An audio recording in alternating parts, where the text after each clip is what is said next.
तो चलिए आगे बढ़ते हैं इस वीडियो के टॉपिक के ऊपर। इसके पहले भी कुछ वीडियोस में पब्लिश कर चुका हूँ। वो वीडियोस अगर अब तक आपने नहीं देखे तो आप चाहिए तो हमारे चैनल के वीडियो सेक्शन में जाकर उन वीडियोस को देख सकते हो। तो यहाँ पर हम जिस कंपनी के बारे में डिस्कशन करने वाले वो वाला स्टॉक अभी अपने ऑल टाइम हाई के लेवल से काफी बड़ी गिरावट में आपको नजर आएगा। बिकॉज इस शेयर का ऑल टाइम हाई का लेवल कुछ साल पहले का अगर आप खुद जाकर चेक करोगे, स्टॉक का नाम डोंट वरी कुछ सेकंड्स में आपके सामने आ जाएगा। तो आप देख सकते हो स्टॉक का जो ऑल टाइम हाई का जोन था वो था दोस्तों 618 620 रुपए के आसपास का, जो यहाँ पर आपको देखने को मिल रहा है। स्टॉक में काफी बड़ी तेजी काफी शॉर्ट टाइम में हुई थी, और इतने शॉर्ट टाइम में बड़ा मोमेंटम जब भी स्टॉक में आता है तो मैक्सिमम टाइम उस स्टॉक में फिर से एक बड़ी गिरावट देखने को मिलती है। काफी कम स्टॉक ऐसे होते हैं जो इतनी बड़ी तेजी के बाद अपने आप को एक साइडवेज पैटर्न में मेंटेन करने में कामयाब होते हैं।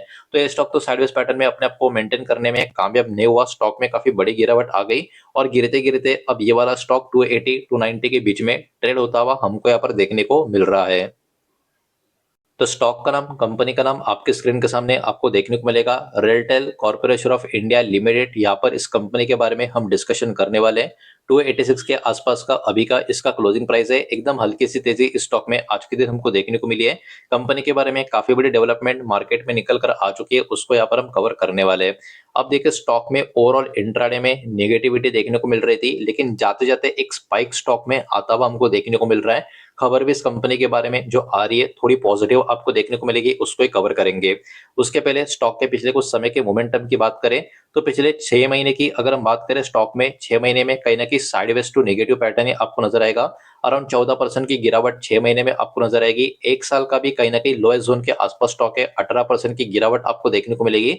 मतलब ये वाला स्टॉक अभी भी लॉन्ग टर्म में ठीक ठाक टाइप का परफॉर्मर आपको देखने को मिलेगा। शॉर्ट टर्म में कहीं ना कहीं और मीडियम टर्म में कहीं ना कहीं इस स्टॉक में प्रेशर 2024 का हाई लगाने के बाद हमको देखने को गिरावट का प्रेशर देखने को मिल रहा है। तो अभी चलिए आगे बढ़ते हैं और जो खबर या जो रिपोर्ट इस कंपनी के बारे में निकल कर आ रही है उसको जरा सिंपल वे से समझने की कोशिश करते हैं।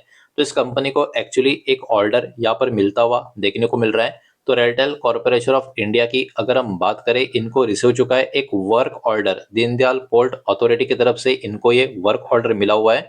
और ये टोटल ऑर्डर का जो वैल्यू है अप्रोक्स 63 करोड़ का यहाँ पर बताया जा रहा है। अब देखिए कुछ लोग बोलेंगे शायद से थोड़ा छोटा ऑर्डर है, लेकिन इस कंपनी को एकदम ध्यान, अगर आप खुद स्टडी रिसर्च करोगे पिछले कुछ महीनों में इस कंपनी को ऑर्डर्स मिलते आ रहे हैं, और पहले से इस कंपनी का ऑर्डर बुक भी काफी मजबूत है। तो यहाँ पर जो भी ऑर्डर कंपनी को मिल रहा है उससे ऑटोमेटिकली कंपनी का जो ऑर्डर बुक है वो भी और भी ज्यादा मजबूत हो रहा है, और कंपनी का जो फ्यूचर विजिबिलिटी होता है रेवेन्यू का उसको भी ग्रो होने में मदद मिल रही है। लोकेशन की अगर हम बात करें तो कांडला ये करके लोकेशन प्रोजेक्ट का यहाँ पर बताया गया है। इस प्रोजेक्ट का कनेक्शन एक्चुअली है क्या, तो रेलटेल यहाँ पर जो काम करेगा इंटीग्रेटेड गेट ऑटोमेशन सिस्टम का काम करेगा दीनदयाल पोर्ट अथॉरिटी के लिए। तो ये सब कुछ कामकाज इस प्रोजेक्ट में होता हुआ नजर आएगा।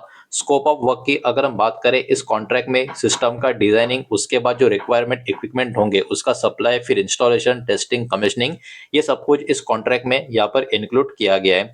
इसके साथ साथ इस कंपनी को इसी पर्टिकुलर प्रोजेक्ट का मेंटेनेंस का भी रेस्पॉन्सिबिलिटी दिया गया है। रेलटेल ही यहाँ पर रेस्पॉन्सिबल होगी सिस्टम्स के जो ऑपरेशंस और उसके जो मेंटेनेंस हो के 5 सालों के लिए। तो कहीं ना कहीं ONM टाइप का कॉन्ट्रैक्ट इसको हम बोलेंगे तो भी इतना कुछ गलत नहीं होगा, लेकिन ओवरऑल काफी अच्छा खासा एक बहुत ही बढ़िया प्रोजेक्ट इस कंपनी को अभी के टाइम मिला हुआ है। अब चलिए थोड़ा सा आगे बढ़ते हैं, कंपनी का और भी कुछ इन्फॉर्मेशन देखने की समझने की कोशिश करते हैं। लेकिन आगे बढ़ने से पहले वीडियो को लाइक कर देना, वीडियो को शेयर कर देना। पहली बार चैनल पर आ चुके हो तो चैनल को भी सब्सक्राइब जरूर कर देना।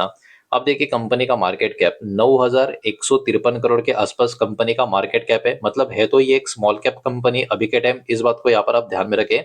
उसके बाद स्टॉक का जो पी है वो 24.7, तो राउंड नंबर 25 लेकर मैं चल रहा हूँ। 25 का अभी के टाइम स्टॉक का पी आपको नजर आएगा।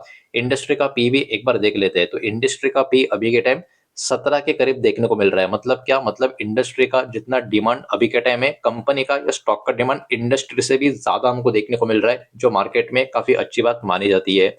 फेस वैल्यू भी यहाँ पर हमको 10 का देखने को मिल रहा है। मतलब मान लीजिए अगर इस कंपनी का स्टॉक स्प्लिट का कभी अनाउंसमेंट अगर हो जाता है फ्यूचर में, तो स्प्लिट भी काफी अच्छा खासा हो सकता है, बिकॉज फेस वैल्यू 10 का है। तो कहीं ना कहीं 10 का एक फेस वैल्यू हो भी गया तो स्टॉक के 10 टुकड़े होते हुए हमको देखने को मिल सकते हैं।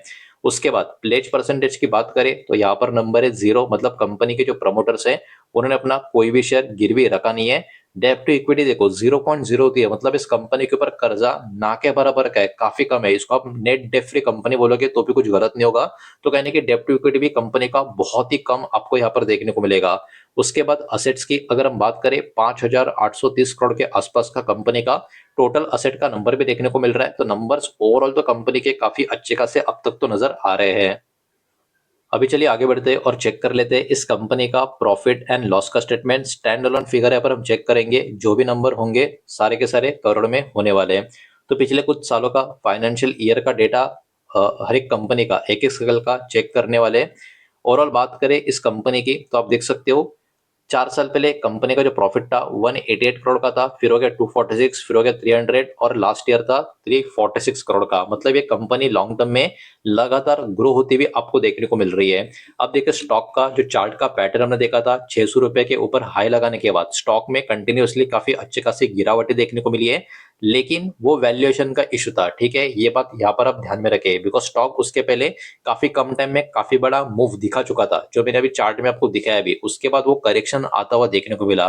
तो वैल्यूएशन का इशू था, उसके कारण स्टॉक में करेक्शन तो आया, लेकिन कंपनी के प्रॉफिट के नंबर तो लगातार ऊपर की तरफ ही जाते हुए हमको यहाँ पर देखने को मिल रहे हैं। तो लॉन्ग टर्म में ये वाला कंपनी ऑब्वियस सी बात है profit making profit growing company हमको देखने को मिल रहा है। स्टॉक में जो करेक्शन आया है उसको अगर आप थोड़ा टाइम साइड में भी रखोगे, कंपनी का ग्रोथ तो काफी अच्छा खासा हो रहा है। तो ऐसे कंपनी के स्टॉक ने एक बार अगर फिर से अपना मोमेंटम रिवर्स कर लिया, स्पीड पकड़ लिया, तो तेजी भी कहीं ना कहीं काफी अच्छी खासी होती हुई नजर आ सकती है। अब बढ़ते आगे और चेक कर लेते हैं इस कंपनी का शेयर होल्डिंग पैटर्न का डेटा। जून 2026 का जो लेटेस्ट पैटर्न है वही मैं आपके सामने यहाँ पर प्रेजेंट करने वाला हूँ। सबसे पहले प्रमोटर्स की होल्डिंग, तो इस कंपनी के प्रमोटर ही इस कंपनी के मेजॉरिटी शेयर होल्डर्स आपको नजर आएंगे। 72.84% का स्टेक इस कंपनी के प्रमोटर्स का लगातार यहाँ पर मेंटेन होता हुआ देखने को मिल रहा है। तो काफी अच्छा और सबसे बड़ा स्टेक कंपनी के प्रमोटर्स के पास ही यहाँ पर मौजूद है। अब बात करेंगे एफएस की होल्डिंग की, तो देखिए एफएस का होल्डिंग 3 क्वार्टर पहले था 3.68 का, फिर हो गया 3.72 का, फिर हो गया 3.98% का। अब देखिए पिछले कुछ समय से या 1-2 साल से स्टॉक में गिरावट देखने को मिल रही है, लेकिन एफएस पिछले कुछ क्वार्टर से जो भी चांस मिल रहा है उसमें एफएस धीरे धीरे अपनी क्वांटिटी एड अप करने की कोशिश कर रहे हैं। ये बात भी यहाँ पर आप ध्यान में रखें। इसके साथ साथ इंटरेस्टिंग बात यह कि डीएस का होल्डिंग दिखने में काफी कम है, लेकिन डीएस का होल्डिंग धीरे धीरे ऊपर की तरफ ही जाता हुआ हमको देखने को मिल रहा है। तो दो बड़े प्लेयर्स एफएस और डीएस अपना स्टेक किसी न किसी तरीके से थोड़ा बहुत ही सही इंक्रीज करते हुए देखने को मिल रहे हैं, लेकिन प्रमोटर ने कोई भी अपना स्टेक बेचा नहीं है। तो होल्डिंग जो कम हो रही है, पब्लिक होल्डिंग धीरे धीरे थोड़ी थोड़ी कम हो रही है, और वही थोड़ी थोड़ी होल्डिंग एफएस और डीएस के बाइंग में कन्वर्ट होती हुई हमको यहाँ पर देखने को मिल रही है। तो ओवरऑल खबर तो कंपनी के बारे में काफी अच्छे खासे निकल कर आ रही है, जिसके कारण ये वाला शेयर भी मार्केट की फोकस में बना रह सकता है। ओवरऑल यही सारा डेटा इस वीडियो के माध्यम से आपके सामने प्रेजेंट करना था। जो भी डेटा मैंने आपके सामने प्रेजेंट किया है सब कुछ एजुकेशनल इन्फॉर्मेशनल न्यूज पर्पज के हिसाब से ही है। किसी भी तरीके का इन्वेस्टमेंट का एडवाइस या स्टॉक का रिकमेंडेशन मैं आपको दे रहा नहीं हूँ, ना ही मैंने आपको दिया है। इस बात को भी यहाँ पर आप ध्यान में रखें। उम्मीद करता हूँ वीडियो समझ आया होगा, पसंद आया होगा तो वीडियो को लाइक करें, दूसरा शेयर करें। पहली बार चैनल पर आ चुके हो तो सब्सक्राइब भी कर देना, और कोई भी स्टॉक में निवेश करने से पहले खुद की स्टडी रिसर्च जरूर करें। फाइनेंशियल एडवाइजर की सलाह जरूर ले। मिलते हैं नेक्स्ट वीडियो में। धन्यवाद।